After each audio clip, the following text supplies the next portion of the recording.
हरे कृष्ण दोस्तों, मैं यहाँ पे जो भी बोलता हूँ वो सब मेरे गुरु श्री हरिभाई कोठारी का है और यही मैं आपके सामने रखता हूँ।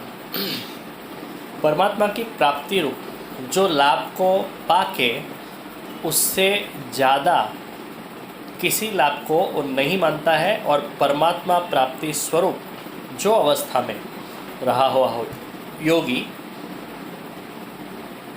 बहुत बड़े से बड़े दुख से भी विचलित नहीं होता है। हरे कृष्ण दोस्तों, मैं दीपेंद्र दिरावानी मेरी YouTube channel Deependra Dirawani life time daily sharings and songs में आपका हार्दिक स्वागत करता हूं।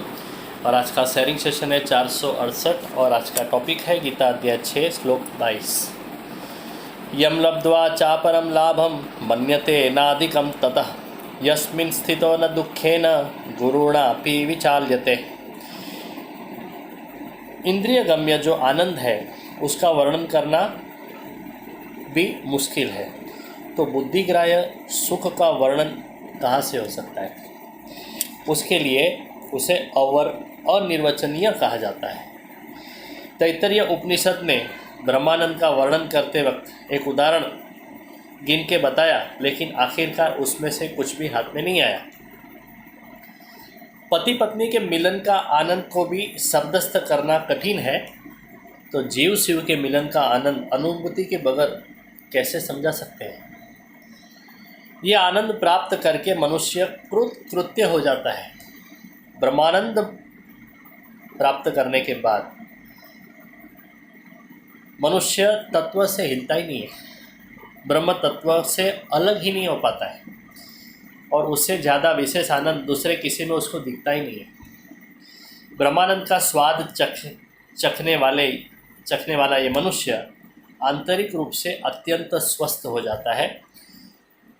जो बात हमें दुखदायक लगती है उसमें उसे दुख का भास भी नहीं होता है।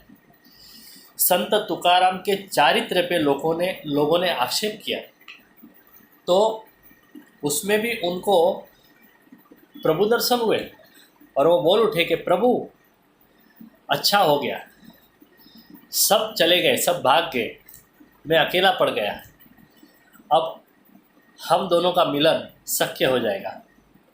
तुका जाला सांडा विटंबिती पोरे रांडा गड़े एकांताचा वास। इस तरह से उनके जीवन में आया हुआ दुख भी सुख में पलट गया। नरसिंह मेहता भी पत्नी के जाने के बाद सहज भाव से बोल उठे, पत्नी की मौत के बाद सहज भाव से बोल उठे कि अच्छा हुआ, सब जंजाड़ मिट गई, अब हम सुख से श्री गोपाल भजेंगे। यम लब्ध्वा मतलब कि जो पाके, जो प्राप्त करके प्रभु को पाने का आनंद सर्वश्रेष्ठ है। वो कभी भी प्रभु को छोड़ते नहीं तथा पथच्युत भी होते नहीं।